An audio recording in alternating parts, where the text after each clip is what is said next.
장. 자, 이제부터는 조금 진도를 이제 좀 열심히 나가 봅니다. 1장, 2장은 죄와 구원에 대한 이러한 부분들이 서론적으로 앞으로 풀어나가야 될 그 핵심이 소개가 되어 있고, 이제 3장에서는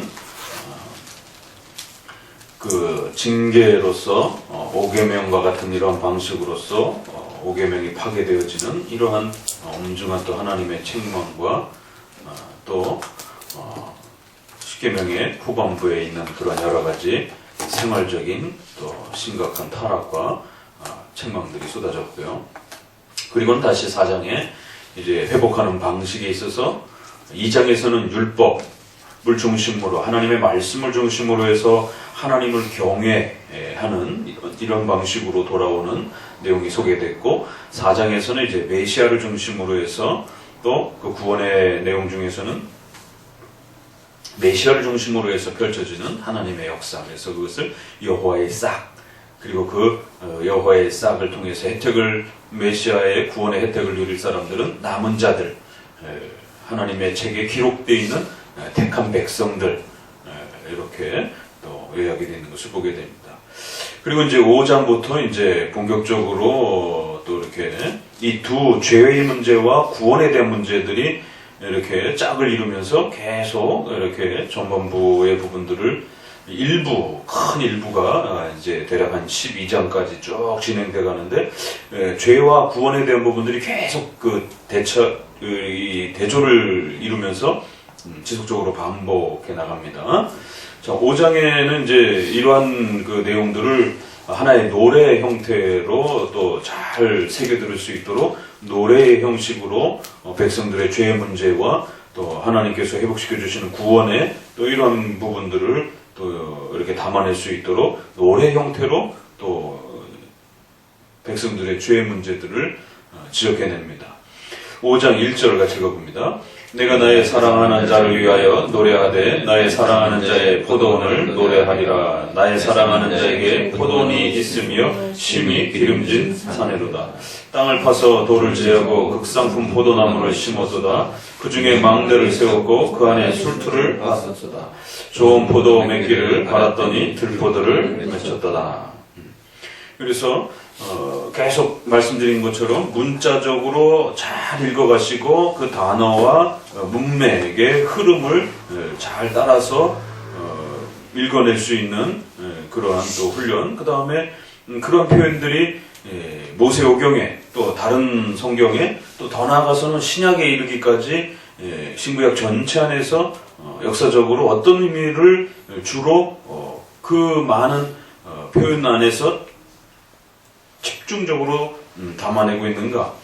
그러니까 일반적으로 쓰여지는 그 단어의 쓰임새와 성경 안에서 포도원이라고 하는 그러한 그 독특한 단어가 이스라엘 백성에게 적용되어지면서 상징적으로 신구약에 쓰여지는 이제 이러한 그 역사적 독특성을 잘 읽어내야 됩니다.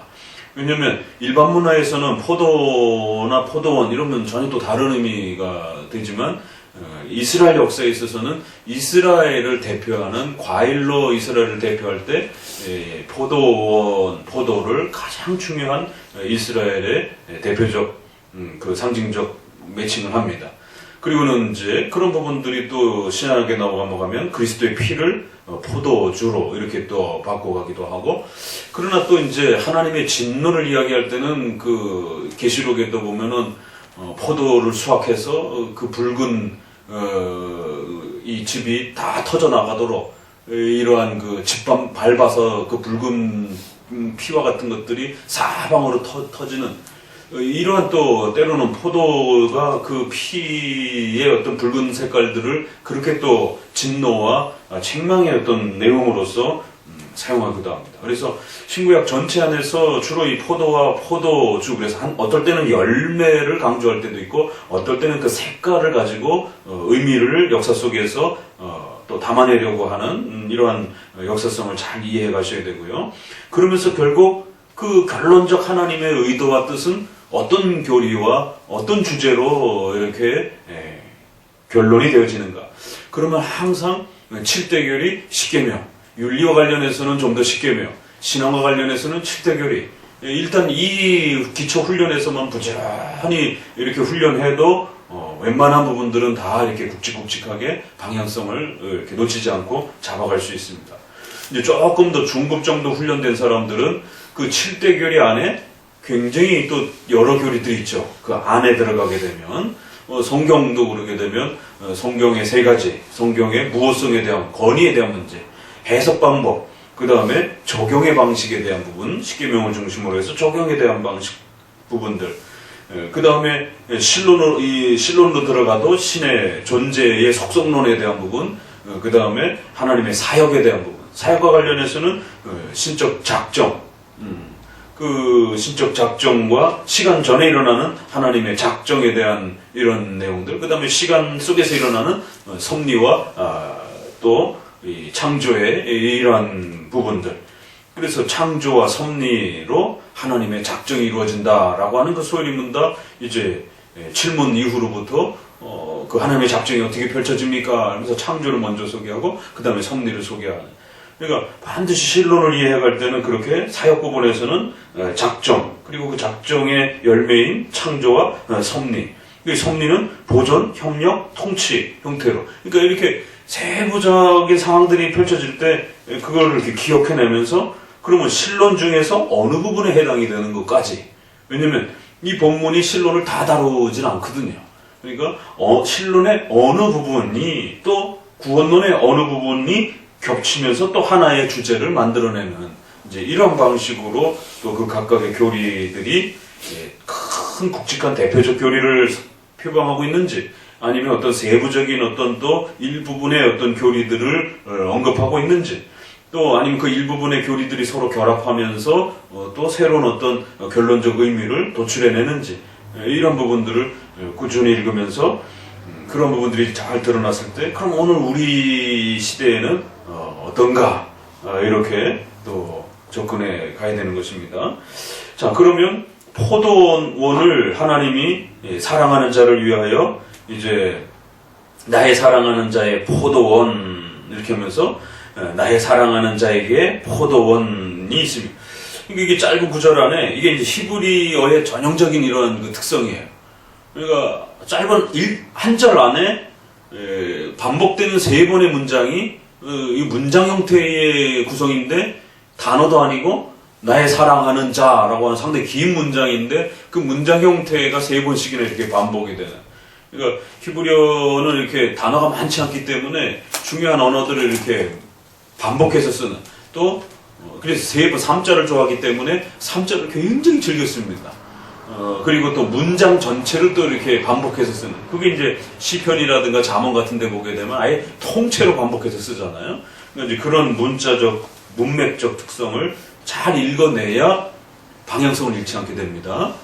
내가 뭔가를 이렇게 의미하는 걸 자꾸 집어넣으려고 하지 마시고 문자와 그 문맥 속에서 읽혀지는 그 첫 번째 핵심을, 강조점을 잘 따라가면 되는 겁니다.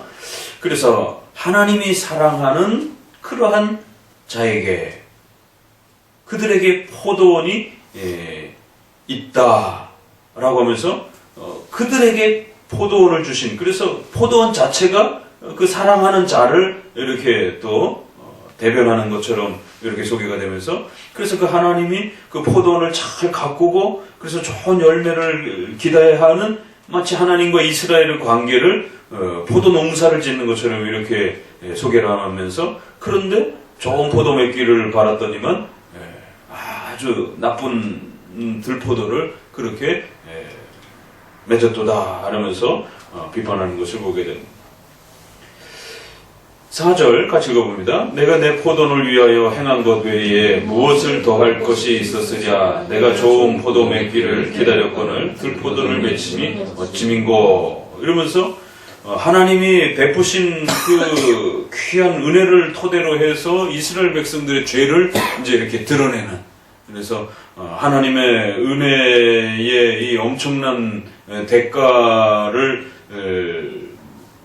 놓치고 이스라엘 백성들이 이제 어떤 식으로 범죄하는가? 그럼 도대체 그 범죄가 뭐냐라고 봤더니만 쭉 내려오셔서 내가 또 구름을 명하여 그 위에 비를 내리지 말라 하리라 하셨으니 이러면서 그 여러 형태로 그 은혜가 뭐냐면 그 이스라엘 백성들을 잘 가꿔낸, 그러니까 이스라엘이 살아가도록 잘 살펴주신 그런 하나님의 은혜를 농사에다가 이렇게 비유를 했죠. 7절 같이 읽어봅니다. 대저 만군의 여호와의 포도원은 이스라엘 족속이요 그의 기뻐하시는 나무는 유다 사람이라. 그들에게 공평을 바라셨더니 도리어 포악이요 그들에게 의로움을 바라셨더니 도리어 부르짖음이었도다. 그러니까 이제 우리가 그 타이폴로지라고 하는 이제 모형론이라고 하죠. 그래서 그 내용이 있고 상징적, 비유적으로 설명하는 이러한 대비관계 속에서 뭔가를 이렇게 설명하려고 하는. 그 이제 우리가 인간이기 때문에 그런 비유법을 쓸 수가 있는 겁니다. 그래서 그림자와 본질 이렇게 비유와 본래의 내용. 그래서 그 본래의 내용을 좀 더 비유적인 형태로 상징적인 형태로 설명할 때 좀 더 강하게 이렇게 어필할 수 있는 이러한 그 또 장점을 있기 때문에 이제 그걸 타이폴로지, 모형론을 사용합니다. 그래서 구약의 성전이라든가 여러 가지 의식법들이 그리스도의 십자가의 죽으심과 그리스도의 중보 사역과 많이 이렇게 매칭이 되어 있는 부분들이 있죠. 그리고 성전의 7가지의 그러한 중요한 물건들, 동편으로 난 입구, 그 다음에 번제단, 그 다음에 뭐죠? 물두멍, 순서대로 그 물두멍 안으로 들어가면 성소와 지성소로 나눠지죠. 바깥들에서 성소로 들어가면, 성소로 들어가면 3개가 또 있죠. 뭐가 있어요?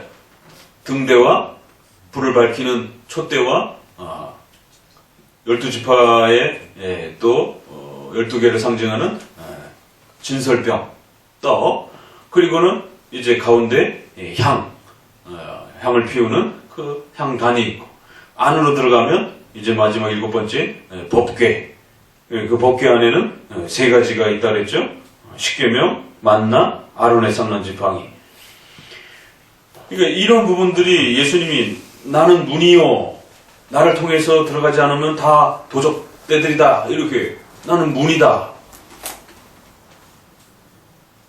그리고 히브리서 같은 데에서 자신을 희생제물로 그렇게 제물로 바치셨다. 이렇게 번제단에서의 그 제물로 바쳐지는 그 물, 죄를 씻어주는 우리가 세례와 관련해서도 그렇고, 진설병은 그리스도를 영의 양식으로 먹는, 나는 빛이요 진리요 생명이라고 할 때 그리스도만이 어둠을 밝히는 빛이라고 하는, 향은 기도를 통해서 예수님의 이름으로 기도하라라고 하는, 이런 부분들이 직접적으로 모형론적으로 그림자와 비유로서 그 본질을 담아내는.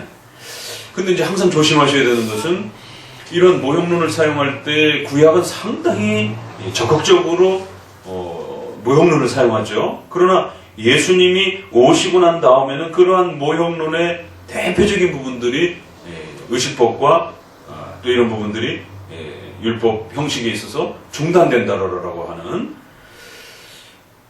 이러한 그 신구약의 이 차이성 때문에 더더욱 우리가 모형론이 분명히 성경에 있지만 그 모형론을 너무 확대해서 쓰면 안 되고, 더더욱이나 이제는 중단된 그런 시대에 살아가고 있기 때문에 아주 제한적으로 좁혀서 사용해야 된다는 것이.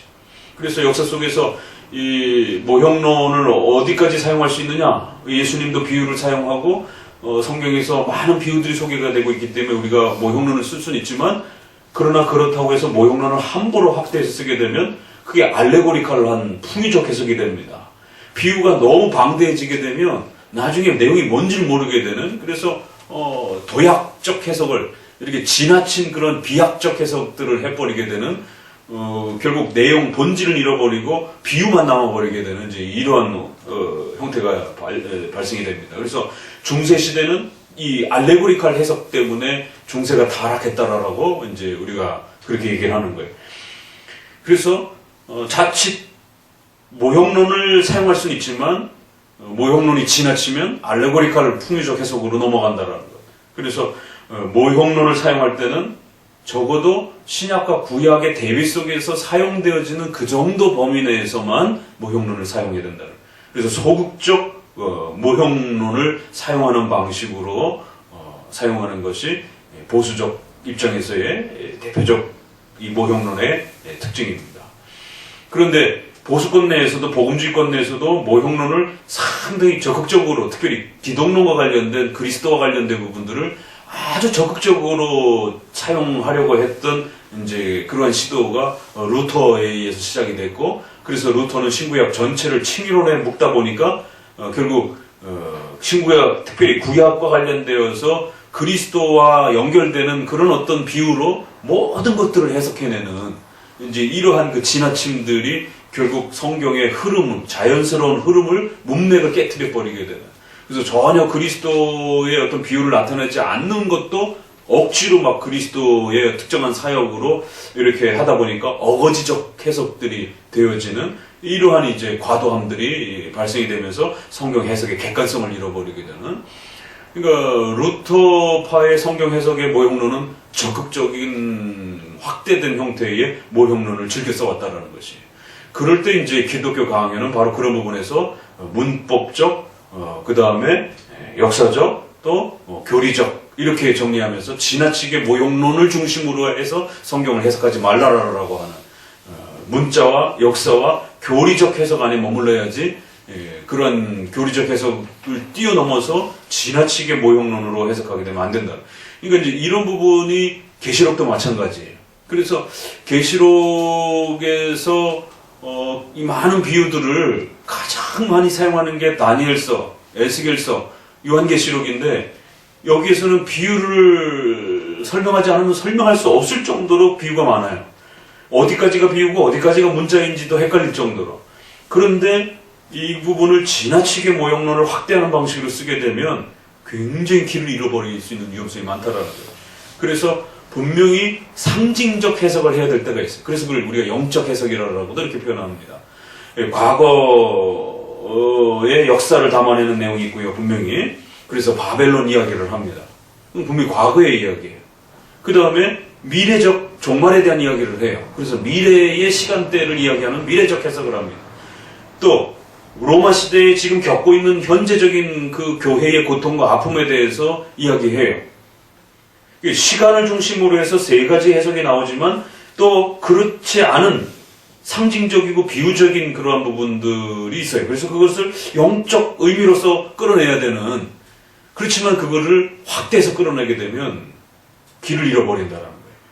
그렇기 때문에 문맥의 흐름에 따라 이 세 가지를, 네 가지를 사용할 수 있지만 아주 조심스럽게 사용하는 거고, 결국 이 세 가지가 사용될지라도 이게 이 네 가지가 중심이 아니라 반드시 문법적, 역사적, 교리적, 특별히 7대 교리를 기초로 해서 과거의 어떤 내용들을 쓸 수도 있고 미래적 어떤 내용으로서 설명해낼 수도 있고 영적인 의미를 설명할 수도 있어요. 이렇게 해석하는 것이지 이 네 가지 해석법을 기본으로 해서 교리적 해석을 싫어하는 다른 부파에서는 과거적 해석, 그러니까 이제 모든 역사는 이미 끝이 났다라고 하는 이 과거적 해석은 아주 그 자유주의자들이, 그래서 하나님의 이러한 거대한 기적과 이런 부분들이 이미 다 그건 지나간 것이지 이 계시록에서 말하는 이런 부분들은 미래를 이야기하는 게 아니다라고. 미래적 해석은 시한부 종말론자들이 극단적으로 미래적 해석만 해석하는, 또 그 다음에 현재적 해석들은 또 이 과거와 현재적 해석 부분들을 상당히 또 같이 볼 수가 있고요. 영적 해석들은 신비주의자들이라든가 오순절파에서 주로 사용하는 또 모든 부분들을 다 영적으로 해석하는, 이제 그렇게 되면 알레고리칼한 해석이 됩니다. 그래서 항상 조심하셔야 될 것은 이제 선지서에서도 상당히 이 모형론에 대한 부분들을 굉장히 또 중요한 하나의 요소로 사용해 갑니다. 그러나 반드시 히브리서 정도와 신약과 만나는 그 정도 범위 내에서 소극적으로 해석한다라는 것이 우리 개혁주의의 원칙이라는 거지. 그러니까 루터파나 우리가 오직 성경 했을 때 거기까지는 비슷해요. 그런데 그래서 이 알레고리칼 해석을 벗어나야 된다라고 해서 루터도 오직 성경을 말하면서 문자적 해석을 강조했고 개혁파도 문자적 해석을 강조했어요. 그런데 안으로 들어와서 루터파는 기독론을 중심으로 해서 모형론을 지나치게 사용하면서 또다시 중세의 모형론적 해석으로 돌아가게 되는 이런 실수들을 이제 루터도 했고 루터파 학자들도 하게 됩니다. 그럴 때 우리는 그걸 다시 한번 정리해서 오직 성경 위에 모든 성경이라고 하는 성경 전체의 교리를 기본으로 해서 봐야지 7개 교리 중에 기독론만 중심으로 해서 보면 안 된다라고 하는, 그래서 모든 성경이라고 하는 것이 개혁파의 더 발전된 성경 해석의 원리가 되었고, 또 이 모형론을 해석할 때 그럴 때 그 기독론의 한 부분으로서의 해석인 것이지 이게 마치 성경 전체를 해석하는 모든 걸 칭의론으로 담아내기 위한 어떤 그 성경 해석의 수단으로 본질 핵심 수단으로 사용하면 안 된다는 거예요. 그래서 언약론은 인간론의 그 한 부분인 것처럼 기독론의 그 한 부분을 특별히 구약에서 모형적으로 그리스도를 예언하고 있는 그 부분에 한정해서 해석해내는 것이지 모형론이 전체 해석의 기준은 아니라는 거예요. 그러니까 110편도 그 부분은 분명히 모형론적으로 여호와께서 내 오른편에 앉아있으라, 멜기세덱의 반차를 그 혜택을 누릴 것이다, 원수의 발등상이 되기까지 무찌르기까지 주께서 내 주에게, 이런 부분들을 통해서 분명히 메시아에 대한 그러한 예표론적인 모형론적인 부분의 상징과 비유가 그 안에 담겨 있습니다. 다윗 왕을 빌어서 장차올 메시아에 대한. 그러나 109편은 메시아하고 전혀 상관없는 저주에 대한, 최후 심판 종말에 대한 그런 강한 종말론 부분들이, 물론 거기에도 기독론이 일부 담겨 있을 수는 있지만 전체적인 흐름은 저주시로서 그 죄와 최후 심판에 대한. 108편은 이스라엘 역사 전체를 설명해 나가는, 그러니까 기독론에만 이렇게 머물러 있지 않다라는 거예요. 그러니까 시편도 7개 교리 전체가 골고루 이렇게 펼쳐져 가는 것이지, 이게 모형론으로만 모든 것을 집중시키면 그건 루터파 해석입니다. 그래서 예전에도 이런 신학회에서 외국의 석학들을 모셔다가 이렇게 하는데 한번 시편 강해를 한번 하는 것을 저도 관심 있어서 들어가 봤어요. 시편을 5권으로 분류를 하고 그 5권을 그리스도를 중심으로 해서 이렇게 결국 그 언약 신약 중심으로 해석해 가더라고요. 그렇게 하면 안 됩니다. 그렇게 되면 7대 교리가 다 빠져버려요. 기독론만 남게 돼버린다는 말이에요. 아니, 성경에 가르칠 내용이 언약밖에 없어요? 언약 외에도 어마어마한 내용들이 담겨 있는데 교회도 가르쳐야 되고 종말도 가르쳐야 되고 성경과도 가르쳐야 되고 인간의 죄에 대한 부분도 가르쳐야 되는데 언약만 가르치게 되면 이제 문제가 심각해진다는 것이죠. 그러니까 언약론이 상당히 중요할지라도 이렇게 비례를 잘 이렇게 그 성경 전체 위치 안에서 이렇게 구성을 해야지 자칫 이 모형론 부분이 지나치게 확대가 되면 안 돼요. 그 조나단 에드워즈의 실수가 알미니안주의를 비판하려고 사용했던 게 바로 자유주의자들이 자꾸만 이제 성경을 모범론적인 교훈적인 그런 하나의 책으로만 자꾸 이렇게 접근하니까, 아니다, 성경은 예수 그리스도를 가르치는 복음의 내용이다라고 이렇게 이제 강조를 하다 보니까 구약에 있는 많은 부분들을 복음적으로 해석해내려고, 그리스도를 가르치는 걸로 해석하려고 접근하다 보니까 결국 모형론을 아주 지나치게 확대를 하게 되는, 그래서 어떤 부분은 너무 어거지적으로 이렇게 막 이렇게 끌어오게 되는, 그건 성도들이 봐도 이제 조나단 에드워즈의 구약 설교들을 보게 되면 굉장히 어거지 같은지, 이게 좀 흐름이 맞지 않는, 그건 신학 목회자들뿐만 아니라 성도들이 봐도 굉장히 어색한, 이게 뭔가 이렇게 앞뒤가 이렇게 서로 성경 해석의 흐름이, 설교의 어떤 해석 흐름들이 맞아야 되는데, 이게 정말 그런 뜻일까? 이렇게 너무 지나칠 정도로 이건 그리스도의 뭐다, 뭐 이런 식으로 이제 이렇게 끌어오는 부분들이 굉장히 많습니다. 그래서 에드워드의 성경 해석 부분에 있어서는 특별히 모형론 부분은 상당히 조심하면서 읽어야 돼요. 다른 이제 좋은 부분들은 또 우리가 취해도 되지만 특별히 모형론 부분은 상당히 조심해야 되고, 그런 방식들은 결국 루터파적 해석이라는 것입니다. 그래서 개혁파적 7대 교리를 중심으로 한 교리적 해석이라고 하는 이 틀을 놓쳐버리게 되면 반드시 이렇게 루터파적 해석으로 돌아가기가 쉽습니다. 그리고 오늘날 결국 기독론 중심, 그것이 다른 표현으로 언약신학 중심, 구속사 중심 이렇게 표현은 바뀌었을지라도 결국 기독론을 중심으로 해서 모든 것을 모형론적으로 풀어가는 방식들은 루터파로부터 출발된 것이에요. 아예 대놓고 영적 해석으로 넘어가 버리게 되면 그건 가톨릭적 해석이 되는 것이고, 또 아예 교훈적인 내용으로 끌어내 버리게 되면 하나님의 어떤 계시와 신에 대한 성품과 뜻을 드러내지 않는 그저 인간적 그런 어떤 사회정의와 어떤 그 교훈적 내용으로서 끌어내게 되면 그건 자유주의 해석이 되어버리는 거죠. 이렇게 큰 틀이 이렇게 좀 구성이 됩니다. 자, 그래서 5장에는 5장 스스로가 이렇게 이제 우리가 그 제한적 모형론을 쓴다라고 할 때는 적어도 히브리서 정도가 구약 전체를 요약해내잖아요. 그 정도 선에서, 또 구약 자체 안에서, 또 신약 안에서 예수님이 나는 빛이다, 나는 문이다. 그럼 그거는 모형론 해석입니다. 그럼 모형론으로 해석을 해야 돼요. 그리고 이제 이것은 내 몸이다 라고 했을 때 그 떡과 포도주를 이다 라고 했을 때 그거를 문자 그대로 읽어내버리게 되면 루터파가 되는 것이에요. 그럴 때 이것은 내 몸을 의미한다 라고 이렇게 상징 개념으로, 비유적 개념으로 읽어낸 겁니다. 모형론적 개념으로 읽어낸 거예요. 왜냐면 나는 문이다, 나는 빛이다, 나는 길이다, 이런 많은 부분들이, 그래서 나는 떡이다, 나는 양식이다 라고 하는 이 말씀들이 그런 같은 방식에서 이렇게 이해되어야 되는 것이지, 갑자기 예수님이 이건 내 몸이다 이러니까 이건 진짜 몸인 것처럼 이렇게 진짜 실제화된 문자로 읽어내버리게 되면 이제 다른 본문하고 충돌이 일으켜지게 되는. 그래서 이제 찌빙글리도 바로 그 부분을 또 비판하는 거예요. 루터가 너무 그 부분을 지나치게 이다라고 실제적 문자로만 해석했다라고 하는 이제 이런 부분들을 지적해냅니다. 그래서 이건 의미한다. 그래서 찌빙글리의 이 문장에 있어서 상징적 의미다라고 하는 거를 칼빈도 일단 그대로 그건 받아들여 줍니다. 그러나 상징 이상을 넘어가지 못하는 내용에 있어서 상징, 그 문자적 의미는 상징이다라는 것까지는 잘 짚었는데, 그러니까 내용도 없는 단순한 상징일 뿐이다 라고 이야기한 것도 문제가 된 거예요.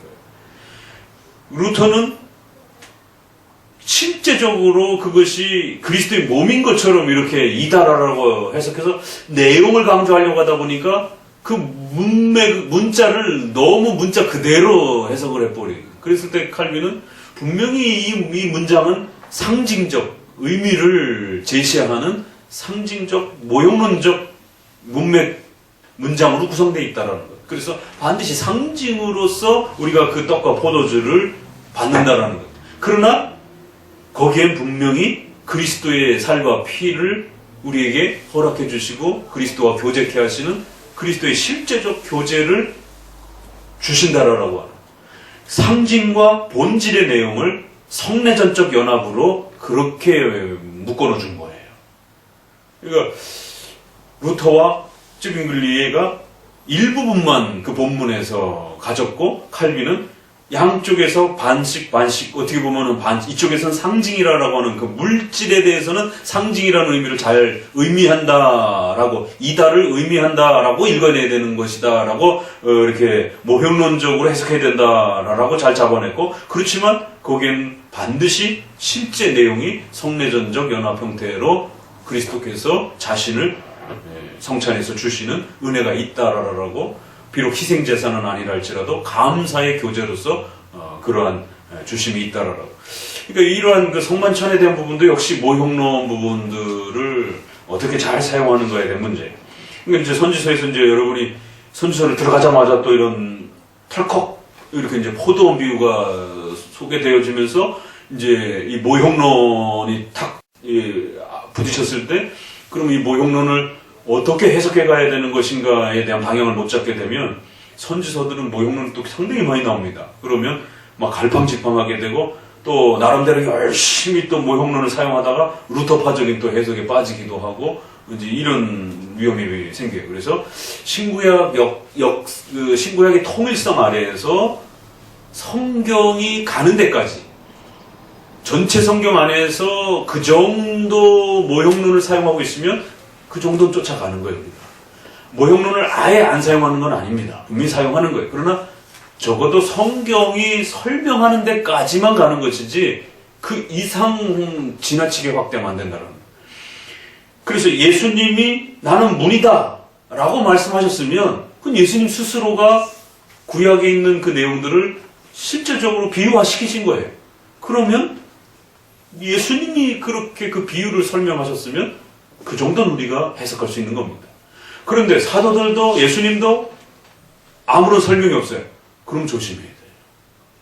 그걸 어거지적으로 막 우리가 해석을, 그 의미적 해석을 갖다가 집어넣기 시작하게 되면 그거는 당신 생각이지, 그럼 다른 사람은 다른 의미로 그걸 의미를 해석하게 되면 완전히 그 모형론 해석이 오리무중에 빠져버린다는 것이죠. 객관성을 잃어버리게 되는. 그래서 구약 자체 안에서, 신약 자체 안에서, 또 구약과 신약 아래에서 모형론을 스스로 해석하고 있어요. 그래서 성경은 성경 그 자체가 해석한다라는 게 바로 그런 원리입니다. 그러면 이 본문 안에서도 이 본문 스스로가 포도원이 뭔지를 스스로 밝혀내잖아요. 그 포도원은 이스라엘이다. 그럼 왜 이 포도원이 이스라엘이냐고 따질 수는 없어요. 그는 하나님이 그렇게 사용하신 것이에요. 포도원의 그러한 그 열매들을 통해서 그 포도 열매가 가지고 있는 중동에서의 그런 음료와 또 이런 부분들이 굉장히 중요한 이렇게 식수 대용으로 쓸 수 있는 생존에 굉장히 필요한 그런 하나의 삶에 가까이 있는 그 열매가 우리에게는 뭐 사과, 배 이런 것이 더 가깝지만 이스라엘 백성들에게는 포도가 상당히 가깝게 이렇게 문화적으로 쓰였으니까 역사적 해석 속에서 하나님이 다른 것보다도 특별히 포도를 사용하신 거예요. 그래서 포도는 이스라엘이다. 그리고 그 기뻐하시는 나무는 유다 사람이다. 라고 하면서 그리고는 하나님께서 포도 농사를 지었다. 이런 거는 이스라엘과 유다를 잘 보살펴준 그런 하나님의 은혜를 농사로 비유는. 그러니까 우리가 씨 뿌리는 비유도 역시 마찬가지. 그 씨 뿌리는 비유를 막 상상의 나래를 펼치면 안 됩니다. 예수님이 직접 설명하잖아요. 그 씨 뿌리는 자는 그리스도요. 그 씨는 말씀이요. 또 씨를 씨앗을 걷어가는 거는 마귀요. 이렇게 직접적으로 해석한 거는 그대로 해석하면 돼요. 그래서 여기서도 이렇게 결국 들포도를 맺었다 이러는 거는 공평과 하나님을 바라보고 하나님의 뜻을 따라 윤리적 삶을, 십계명의 윤리적 삶을 살기를 바라셨는데 그런 의로움을 바랐더니만 하나님도 버리고 하나님의 십계명의 이러한 뜻도 버린. 그래서 이제 이 모형론을 먼저 탁 던져놓고 그 실제적 내용들을 해석해 내갑니다. 결국 그 포도원이 망가졌다라는 게 도대체 무엇이냐? 바로 가옥을 연하여 전토에 전토를 더하고, 뭐예요? 땅을 계속해서 확장해 나가고 집을 계속해서 더 확장해 나가고, 그래서 빈틈이 없도록 그냥 어마어마한 재산들을 불려나가고, 만군의 여호와께서 내 귀에 말씀하시되 이러면서 열흘가리 포도원에 겨우 포도주 한 바트가 나겠고 한 호멜지기에는 간신히 한 에바가 나리라. 아침에 일찍 일어나 독주를 따라가며 밤이 깊도록 머물러 포도주에 취하는 그들은 화 있을진저. 그러니까 너희가 그렇게 온갖 재산을 모으려고 그 악한 방법으로 그렇게 재산을 늘려봐라.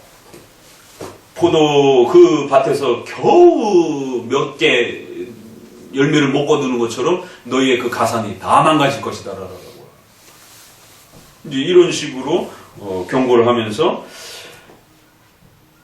12절 같이 읽어봅니다. 그들이 연애에는 수금과 비파와 소고와 저와 포도주를 갖추었도다. 여호와를 행하심을 만지지 아니하며 그의 손으로 하신 일을 생각지 아니하는다. 이러므로 나의 백성이 무지함을 인하여 사로잡힐 것이요. 그러니까 수금과 비파와 온갖 잔치를 동원하면서 삶을 즐기고 포도주를 갖추었다. 그럼 여기서의 또 포도주는 앞에 포도와는 또 다른 의미입니다. 그래서 문맥 아래에서 해석해야 되는 것이지 어원적 해석이 필요할 때가 있어요. 그러나 뭐 에클레시아, 그래서 우리가 이제 교회 그러면 일부분에서는 어원적 해석이 필요할 때가 있지만 성경은 어원보다 더 중요한 건 문맥의 해석입니다. 문자적 해석을 했을 때 우리는 문맥적 해석을 기본으로 하는 것이에요. 그럼 위에 포도와 포도원하고 밑에 포도주는 전혀 다른 의미입니다. 밑에 포도주는 아주 악한 사치스러운 생활을 포도주 먹고 완전히 잔뜩 취해가지고 그냥 하나님에 대해서 무관심하고 하나님의 일에 대해서 다 잊어버리고 이렇게 흥청망청 살아가는 이런. 근데 여기 아주 중요한 표현이 나오죠. 하나님의 행하심을 관심치 아니하며 그의 손으로 하신 일을 생각지 아니하는도다.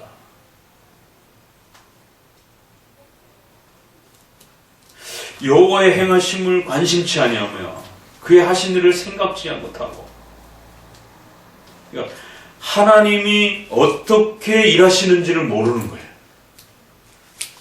그래서 하나님의 그 일도 모를 뿐더러 거기에 대해서 관심도 갖지 못하는, 그러다 보니까 결국 이러한 하나님이 그들의 생애 가운데 어떻게 역사해 가셨는지 또 어떻게 역사하시고 도와주셨는지에 대해서 전혀 추적하지 못하는 거지. 결국 그 원인은 무지에 있다라는 거야. 그들의 죄의 본질은 어디에 있다고요? 하나님의 말씀의 무지함, 말씀을 모르는 바로 여기로부터 모든 죄가 출발한다라고. 페이스북에 누가 쓰셨는지 그 표현 참 좋더라고요.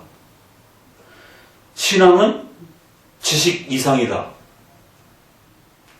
보신 적 기억나요? 그러나 지식 이하도 아니다. 이렇게. 분명히 신앙은 지식 이상의 그 무엇이에요. 그러나 지식 이하는 또 아니에요. 여러분들이 자꾸 지식을 도외시하고 감성으로 치우치려고 그러잖아요. 감성은 신앙이 아닙니다. 그렇다고 열심히 공부만 하면 신앙이 생기는 거냐? 그렇진 않아요. 그러나 그 열심히 공부하는 것으로부터 신앙은 출발이 되는 건 분명해요. 그래서 그러한 공부를 통해서 교리적 지식이 쌓이고 성경에 대한 지식들이 쌓여야만 그 하나님과의 인격적 신뢰와 하나님을 사모하고 사랑하는 그 하나님을 아는 지식이라고 하는, 하나님과의 신뢰 안에 들어가는 지식이라고 하는, 그래서 칼빈은 그것을 경건한 지식이라고 이렇게 표현하고 하나님을 아는 지식이다라고 이렇게, 그러니까 단순한 학문적 지식과 구별해서 쓰기 위해서 이런 것처럼 참 그 멋있는 표현이더라고요. 분명히 지식 그 자체가 신앙은 아니라는 것이, 지식 그 이상의 무엇이 있는 것이 분명히. 그러나 지식을 함부로 무시하거나 이렇게 해서 지식 이하가 되면 또 안 되는. 그래서 분명히 지식으로부터 출발되어져서 그 교리적 지식 토대 아래서 성령께서 역사하시면서 하나님과의 인격적 교제가 세워져 가는 것. 교리를 토대로 해서 하나님과의 인격적 관계가 일어나는 것이지, 교리에 대한 이해가 없으면 절대로 하나님과의 인격적 관계가 일어나지 않습니다. 그래서 이것이 계시 인식의 원리라는 것이, 말씀과 성령의 내적 조명. 그래서 예수님께서 1장에서부터 33장에 이르기까지 말씀과 성령의 역사 이렇게 묶어놓은 거예요. 계시 인식, 하나님을 인식하는 원리라는 겁니다. 하나님이 그렇게 주신 거예요. 하나님을 어떻게 만나는지에 대한 방법을 우리에게 가르쳐 주신 것이에요. 그래서 반드시 하나님 자신이 주신 성경을 이해하고 깨닫고 그 성경의 교리적 하나님의 뜻을 잘 이해하고 배우는 걸 토대로 해서 하나님과의 인격적 관계가 일어나는 거예요. 그래서 교리의 이러한 성도들이 무지하지 않도록 목회자들은 온 힘을 기울여야 됩니다. 성도가 무지하면 그 목회자의 책임이에요. 그래서 에스겔서로 넘어가게 되면 그들이 무지하면 너에게 묻겠다 이렇게 하는 거예요. 아니, 성도들이 오후에는 공부하기 싫어하는데요. 그래서 일찍 가려고 그러는데 그래서 일찍 보내줬는데요. 그렇다고 해서 그걸 보내줘. 그래서 그럼 일주일 내내 그럼 언제 배우느냐고 말이야. 그럼 일주일 내내 그러면은 교리책 하나 보느냐고 말이야. 그 목회자가 성도들에게 교리를 지식화시켜주지 않은 것에 대한 엄중한 책임을 목회자에게 묻겠다라고. 그래서 그가 멸망하게 되면 너 책임이다라고. 열심히 가르쳤는데 그가 죄를 안 돌이키고 망하게 되면 그건 그의 책임이다라고. 참 희한한 명령을 이렇게 하시는 방식에 있어서. 그래서 성도들이 무지한 상태에 머무르지 않도록. 그래서 그걸 착각할까봐 경건한 무지는 절대로 신앙이 아니다 라고 하는 이 엄청난 문장이 기독교 강요의 그 신앙 3권 부분에 경건한 무지. 겉으로는 굉장히 경건한데 신앙의 교리에 대해서는, 성경에 대해서는 아무것도 몰라요. 그것도 성경을 단순히 암기하는 지식을 말하는 게 아니에요. 성경의 그 뜻과 교리를 말하는 것이. 아브라함이 몇 살에 태어났냐를 물는 게 아니라 아브라함이 믿음으로 구원받았다라고 하는 그 칭의론을 가져야 되는 거예요. 이해를 해야 되는 거예요. 그걸 모르면 그건 경건한 무지. 인간은 종교심이 있기 때문에 얼마든지 종교적 표현을 나타낼 수 있고, 불교인들 보세요. 얼마나 열정적인 종교심을 표현해냅니까? 기독교인들 저리 가랄 정도로 어마어마한 신에 대한 그런 종교적 모습을 드러냅니다. 그렇다고 해서 우리가 그걸 신앙이라고 그러지 않잖아요. 그리스도에 대한 이해도 없어요. 그리스도가 어떤 분인지 몰라요. 그리스도께서 왜 우리를 위해서 죽으셨는지 몰라요. 본디오 빌라도에게 고난 받으시고 그건 뭔지 몰라요. 지옥에 내려가시고 그건 뭔지 몰라요. 중들한테 물어보면 몰라요. 기독교인들한테도 물어보면 몰라요. 그럼 어떻게 해요? 결론은 똑같은 겁니다. 그럼 불신앙인 거예요. 내가 꿈에 예수님 봤는데요. 내가 어떤 환상 체험을 했는데, 그건 진짜 신앙이 아니에요. 가짜 신앙이에요. 무지예요. 성경에 대한 무지, 그 얘기는 곧 성경이 가르치는 교리에 대한 무지라는 것입니다. 머리 똑똑한 사람은요, 이 성경 외울 수가 있어요. 암송하고 그러면. 그렇다고 해서 그런 사람들이 구원받는 건 아닙니다.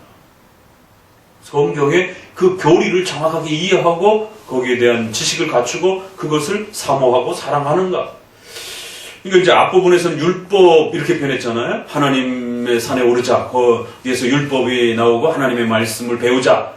그런데 이제 5장에 와서 좀 더 구체화되잖아요.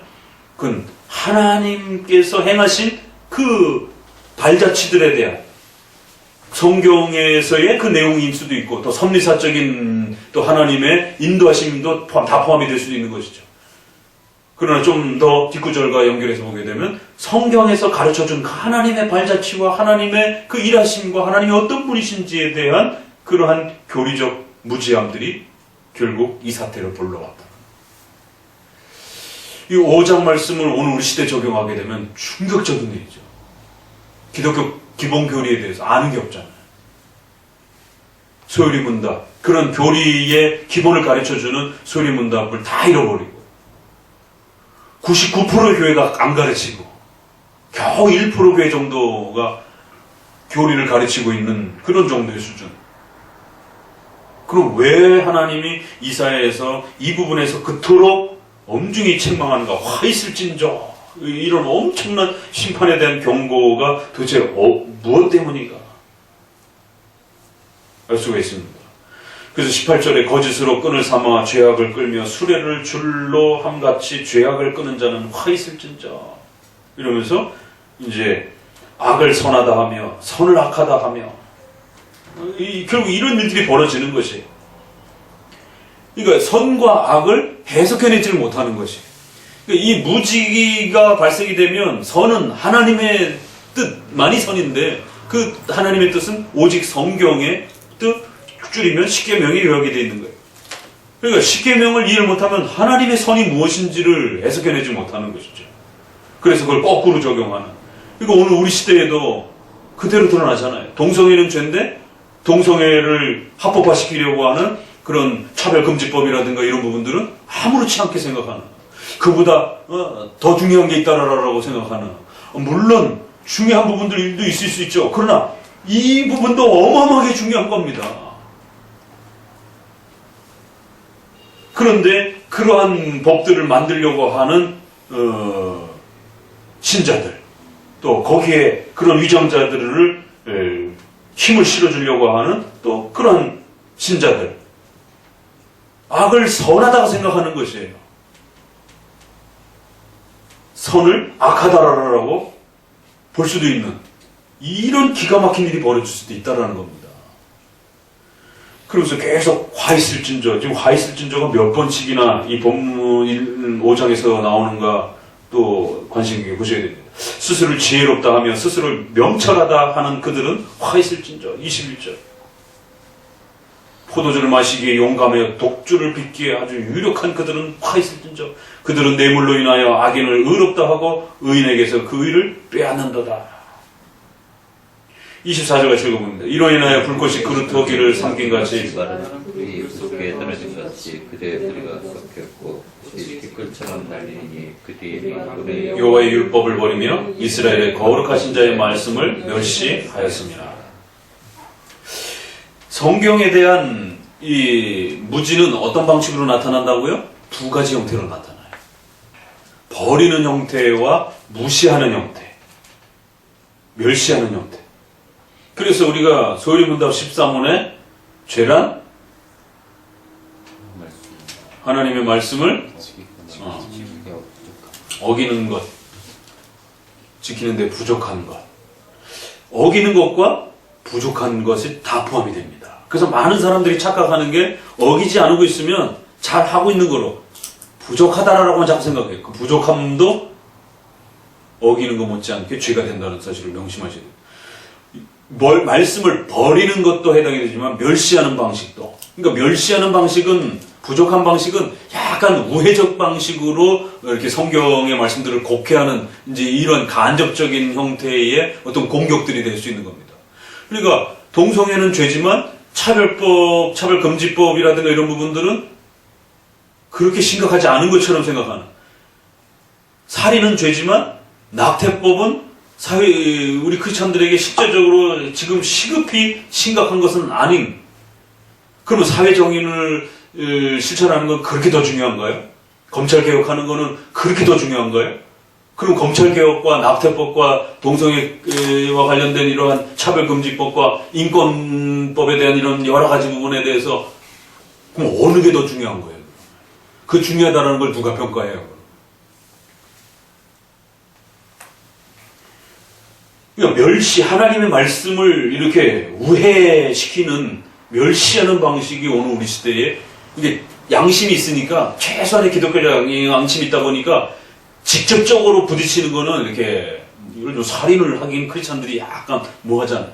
그러나 낙태 금지법을 없애려고 하는 것에 대해서 그냥 방치하고 방관하고, 그러면 역사 속에 전쟁에서 죽은 애들보다 낙태를 통해서 죽은 애들이 그 못지않게 죽어나가는 이 현실을 보면서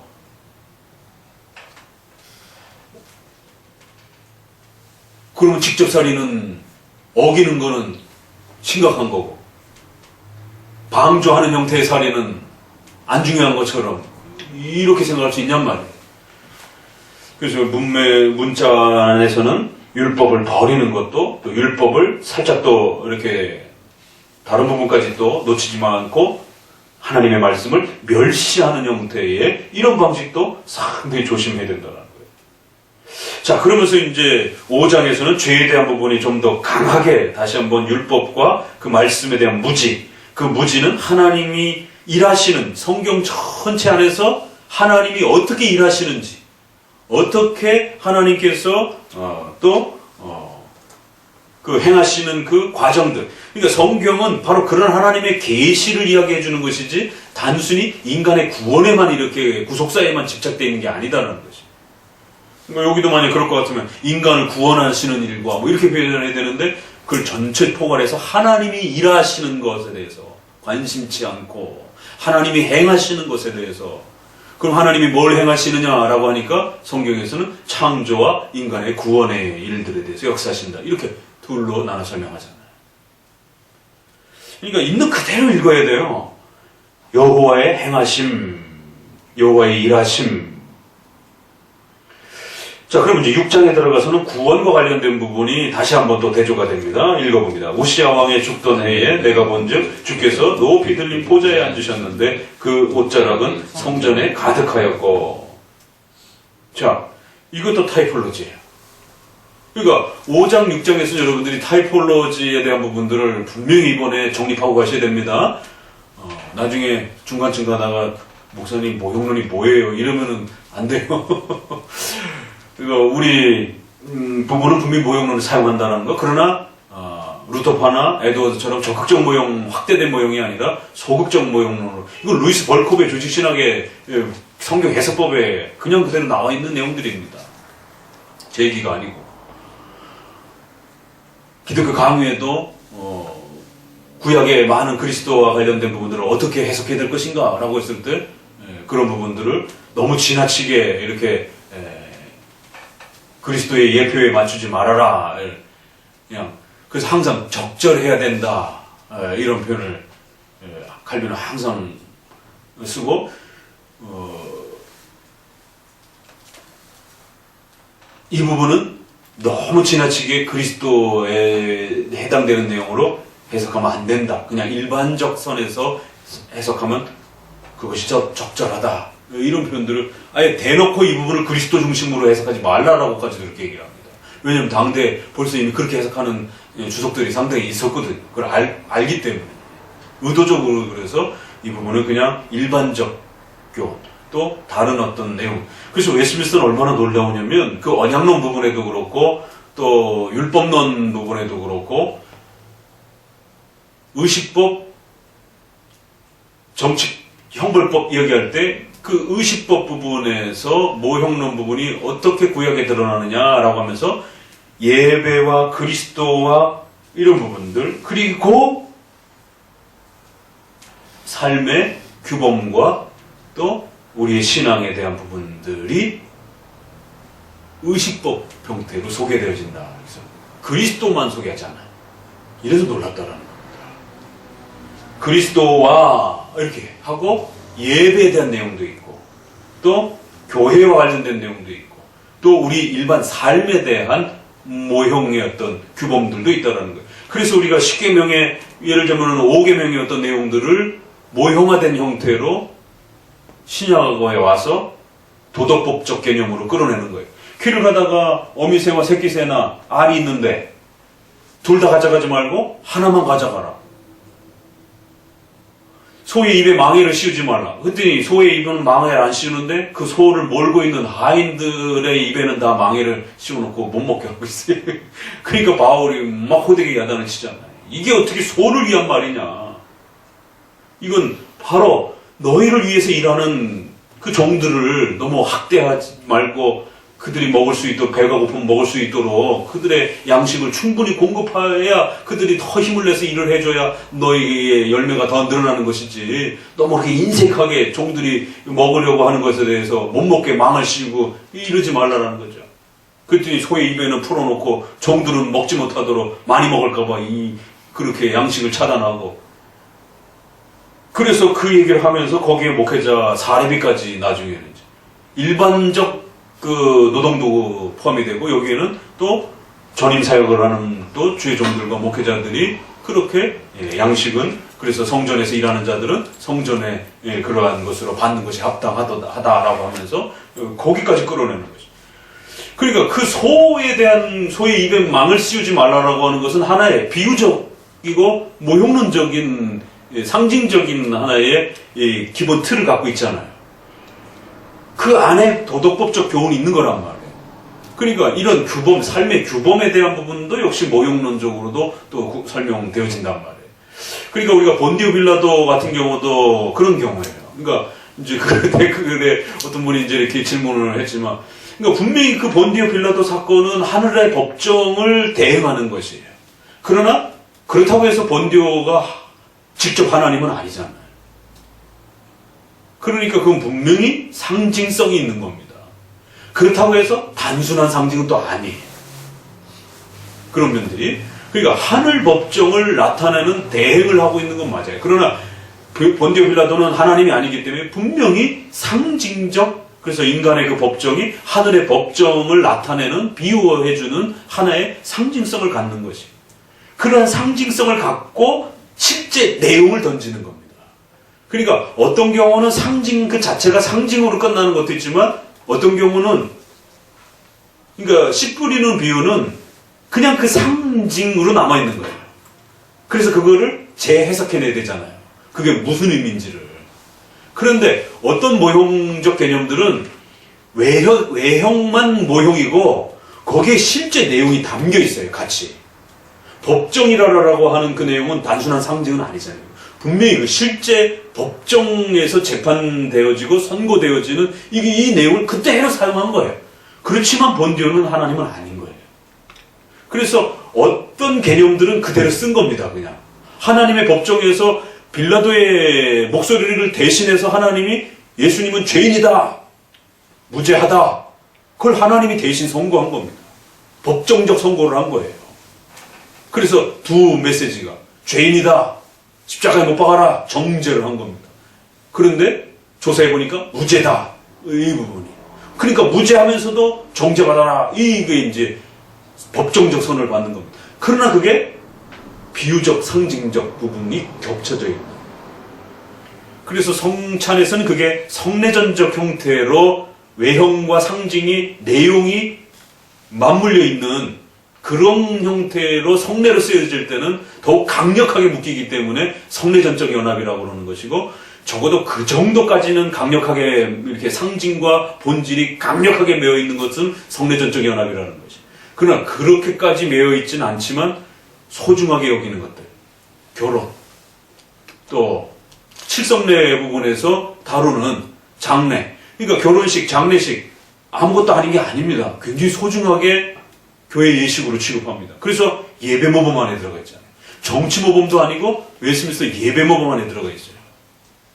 굉장히 놀라운 이 구조입니다. 이게 왜 예배모범 안에 들어가 있을까? 그러나 성례는 아니에요. 가톨릭처럼. 그러나 아무렇게나 사회적인 어떤 예식 수준으로 그냥 이렇게 또 결혼식이라든가 장례식을 뭐 동물 죽은 것처럼, 짐승 죽은 것처럼 사람 장례식을 그렇게 취급할 수는 없는 겁니다. 그의 직분에 걸맞게 또 유가족들이 있기 때문에 그들의 슬픔을 깊이 또 위로하면서 또 인간의 죽음은 또 하나님 앞에서 죄와 또 최후 심판에 대한 종말론적 또 그런 하나님의 또 일반 은총적인 또 그러한 계시적 의미도 또 상기할 수 있는 중요한 또 하나의 사건이란 말이에요. 사람이 죽었잖아요. 그런 것처럼 결혼식은 굉장히 중요한 또 상징과 그 내용이 같이 이렇게 전달이 되어지는, 단순한 상징만 아닌 그냥 씨 뿌리는 비유처럼 해석을 다시 해내야 되는 그런 내용은, 그런 아주 오로지 상징적 그런 형태인 것도 있지만 일정한 부분이 상징이 쓰여지고 그 안에 또 본질의 내용을 이렇게 일정 부분 같이 거기에다가 담아내 주는 것이. 누가복음 16장도 그래요. 그래서 칼빈주의에 있어서는 그거를 온전한 비유로만 해석하지 않는 것이. 거긴 실제 내용을 담은 비유적 설명인 거예요. 그래서 그걸 천국과 지옥의 실제 설명으로 이야기하는 겁니다. 그렇지만 비유적으로 이야기하는 겁니다. 나사로와 그 부자가 실제로 있었던 인물인지 아닌지 그거는 이제 우리가 뭐 명부를 추적해 볼 수도 없는 것이고 특정한 인물을 대상으로 그렇게 설명할 수도 있는 것이니까. 그렇지만 거기서 말하는 지옥과 천국은 실제 내용인 것입니다. 아브라함 품, 이것은 좀 더 상징적인 것이죠. 천국이라고 하는 것을 아브라함의 품으로. 왜? 아브라함 믿음의 조상이니까. 그러니까 그런 식으로 상징적인 비유적인 의미가 이렇게 포함이 되어 있지만 분명히 거기에 실제 내용이 담겨 있는.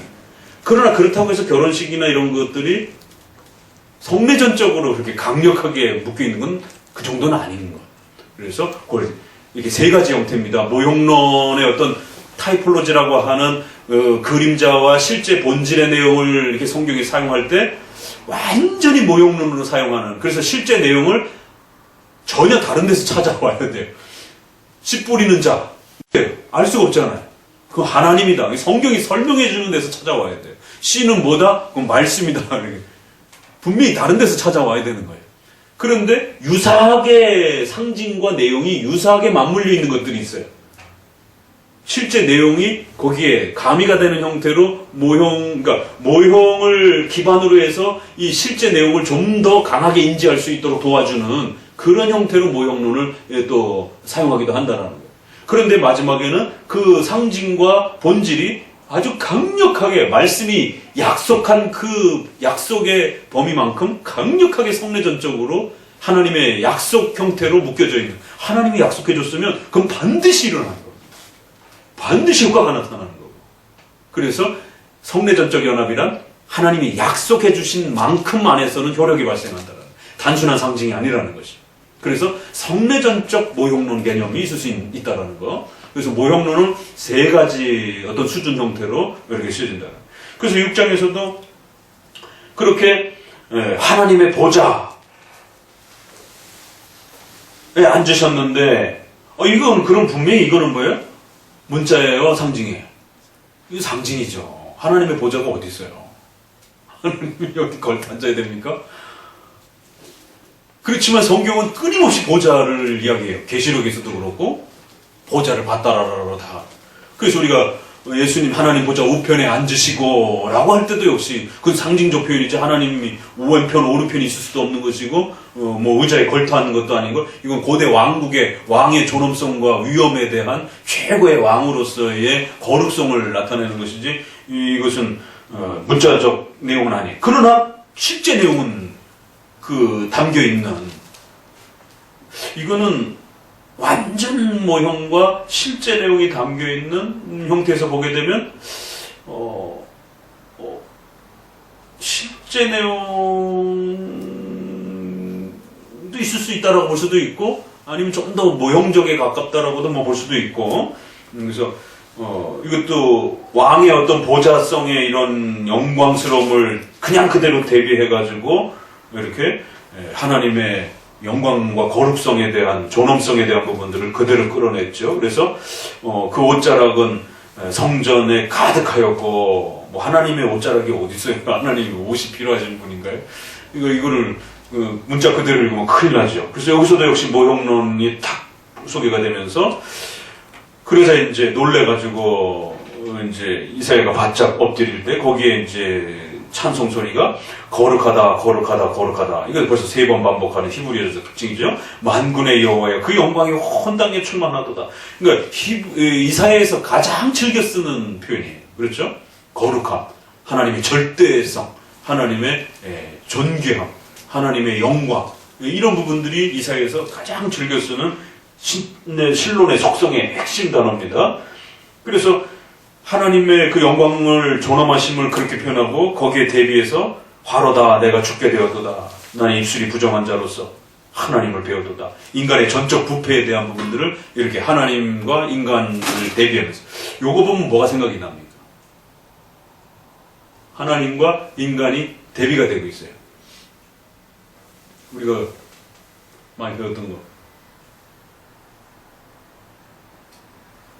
교리적 으로 끌어내 보세요. 이거 그냥 그대로 끌어내 보세요. 하나님에 대한 교리와 인간에 대한 교리가 이렇게 마주대하고 있어요, 서로. 응? 뭐예요? 하나님 하는 짓이요. 응. 하는 그렇지. 그게 20년 차를 무시하면 안 돼. 그래도 하나님에 대한 지식과 인간에 대한 지식, 기독교 강요에 쯔빙글리도 하나님에 대한 지식과 인간에 대한 지식으로, 그 쯔빙글리의 조직신학이라고 하는 그 참종교와 거짓종교라고 하는 그 논문이 있어요. 그게 67개 신조의 해설이 있고, 그거를 다 다시 정리해서 조직신학 형태로 참종교와 거짓종교라고 하는 대략 한 30개 정도의 주제별로 이렇게 쭉 교리로 정리했는데, 거기에 첫 1항을 보게 되면 하나님에 대한 지식, 인간에 대한 지식. 이거 칼빈이 그 찌빙글 것도 상당히 많이 참고했어요, 보니까. 그거 어디서 따왔을까? 보니까 이사야에 있구나, 이런 게. 그렇잖아요. 하나님에 대한 그 교리와 그 하나님 앞에 서니까 인간이 얼마나 부패한 자인지에 대한, 인간에 대한 지식이 이렇게 대조 형태로 이렇게 구성을 끌고 가는, 이런 구조도 이게 이사야에서 그 기위초 교리의 토대를 또 우리가 힌트를 얻었구나를 보게 됩니다. 그러면서 이제 내 죄가 사하여졌고 내 악이 제하여졌고 이런 거. 그러니까 결국 근본적으로 구원이란 6항에 와서 전적 부패, 그 다음에 인간의 죄책에 대한 사죄, 죄사함.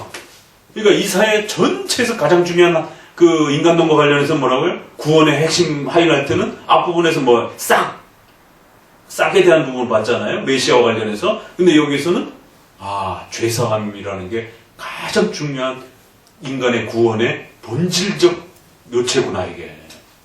그래서 인간의 부패성을 이사야가 자기 스스로를 대비하면서 그러면서 그 부패성이 결국 하나님으로부터 악이 제하여지고 죄사함을 받는 이것이 구약적 칭의론인 겁니다. 그러니까. 그래서 그 수많은 이야기들 중에 이렇게 이사야 앞부분에다가 가장 먼저 배치하면서 그 죄가 사해지고 그 죄가 제해지는, 그러면서 이제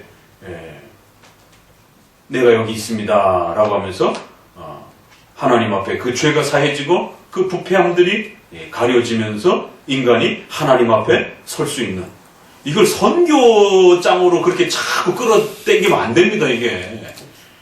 이거는 근본 교리에 있어서 하나님 신론과 인간론에 대한 아주 근원적인 그 짝이 이렇게 돌아가잖아요. 그러면서 인간의 전적 부패와 그 전적 부패성으로부터 하나님 앞에 서지 못하는, 절대로 설 수 없다라고 하는, 오직 그 하나님의 은혜에 의해서 죄가 가리워지고 사해졌을 때 그 인간이 하나님 앞에서 서면서 하나님의 부르심과 그 하나님의 사명 앞에 설 수 있는 새로운 관계가 회복된다라고 합니다. 그런데 악한 자들은 그 부분들을 무시하고 놓쳐버리는 거예요. 9절 10절 읽어봅시다. 여호와께서 가라사대 가서 이 백성에게 이르기를 너희가 듣기는 들어도 깨닫지 못할 것이요 보기는 보아도 알지 못하리라 하여 이 백성의 마음으로 둔하게 하며 그 귀가 막히고 눈이 감기게 하라. 염려컨대 그들이 눈으로 보고 귀로 듣고 마음으로 깨닫고 다시 돌아와서 고침을 받을까 하니라. 이게 이제 신약 성경 중에 상당히 많이 쓰여지는 본문입니다. 의외로. 그러니까 예를 들면은 상중하가 있는데 구약의 본문 중에서 굉장히 많이 여러 신약 복음서나 여러 본문에서 즐겨 사용하는 빈도수가 굉장히 높은 상에 해당이 되는 구절들이 있어요. 거기에 해당이 됩니다.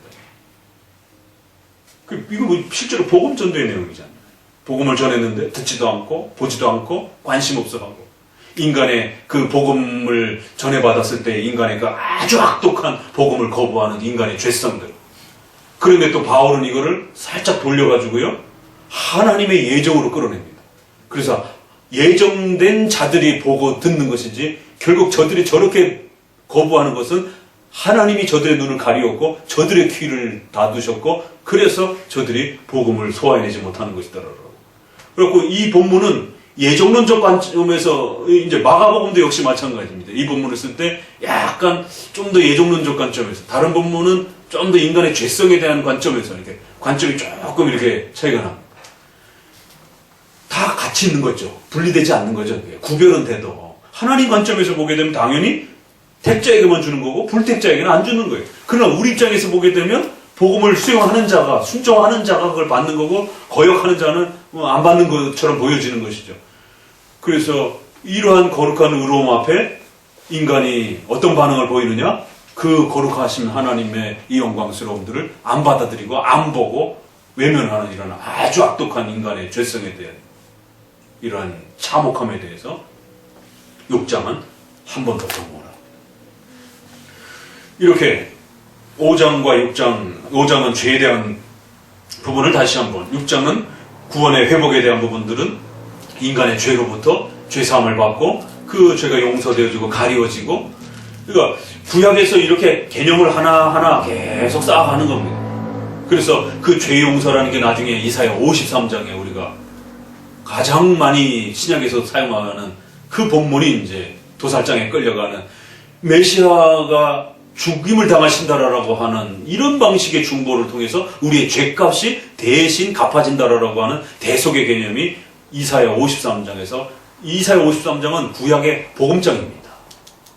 창세기 3장 15절이 원시복음이라고 그러는 거고 이사야 53장은 가장 풍성한 복음장이라고 아예 기독론장이라고 할 정도로. 근데 그거를 설명해까지 싹 자손, 메시아, 아이 이런 개념이 계속 축적돼 가는 것이.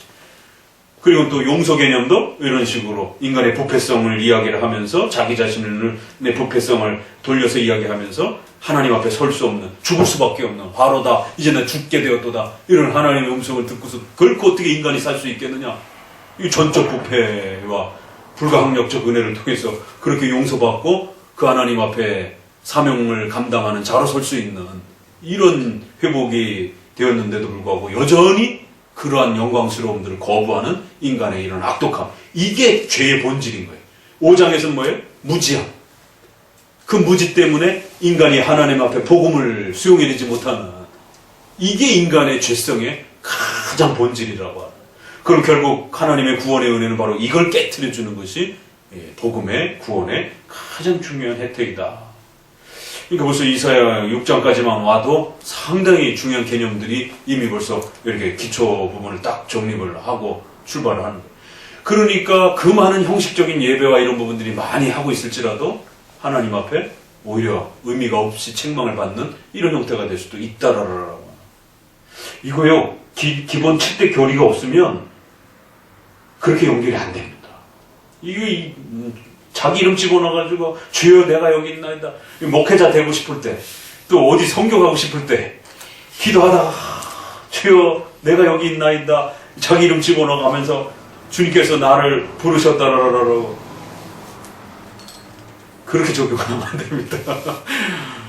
그거는 근원적인 이사야를 통해서 인간의 죄성에 대한 근원적인 의미를 하나님이 표출해내는 것이지 우리를 그런 식으로 이렇게 다른 사람은 이 본문을 읽으면서 전혀 그렇게 그런 개인의 사명을 안 읽는데 그럼 본인만 그렇게 읽느냔 말이에요.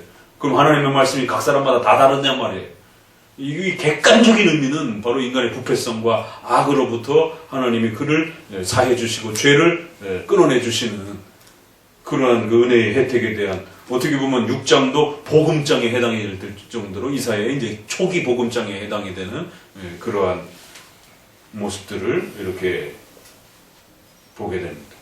그래서 이러한 혜택은 그루터기, 그런 죄 가운데 끊겨져 가고 안 듣고 망해가고 막 그래도 결국 다 배임을 당해도 그루터기처럼 그렇게 거룩한 씨, 그 그루터기가 남아있을 것이다. 이게 또 앞에서 보았던 생명책에 기록된 자, 여기에는 거룩한 씨, 그루터기. 이것도 하나의 모욕론적 형태를 사용하는 것이잖아요. 그래서 그들은 택한 백성들. 이렇게.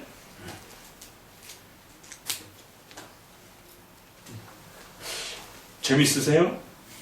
그렇게 해서 한 구절 문장, 또 문맥, 또 그 문맥 안에서 이제 이러한 이제 문자적 의미를 사용하는데 거기에 역사적인 이러한 그 틀 안에서 그 역사의 어떤 그 문화적 표현들을 끌어다가 어떤 교리를 설명하려고 하는 이런 어떤 모형론적 시도들이라든가 이런 부분들이 비유법이라든가 상징법이라든가 이런 형태들을 통해서 그 커다란 하나의 모형론의 개념 안에 좀 더 비유적인 것이 있고 좀 더 상징적인 것이 있을 수 있고 뭐 이렇게 여러 가지 그 또 세부적인 형태로 그렇게 은유적인 것이 또 있을 수가 있고 이렇게 문학 표현 안에서 그걸 또 좀 세분하게 나누면 또 그렇게 나눠지기도 하잖아요. 그러니까 그렇게 우리가 모형론 부분에서 특별히 이제 앞부분에서 사용된 이런 특징들을 좀 먼저 정립하고 또 이제 출발을 해보십시다. 기도합니다. 하나님 감사합니다. 오늘도 5장, 6장을 또 함께 읽어가면서 특별히 구약의 또 이런 모형론적 의미들을 사용해서 중요한 교리적 의미들을 가르쳐내는 또 이 귀한 또 모습들을 우리가 배워가게 됩니다. 특별히 개혁주안에서 사용하는 이런 모형론적 의미들을 잘 사용해서 한쪽으로 치우치지 아니하며 오직 신구약 전체 아래에서 하나님의 뜻과 말씀들을 잘 헤아려 바른 의미들을 또 깨닫고 배워가게 주옵소서. 예수님의 이름으로 기도합니다. 아멘. 하늘에 계신 아버지여 이름이 거룩히 여김을 받으시고 나라의 마음시며 뜻이 하늘에서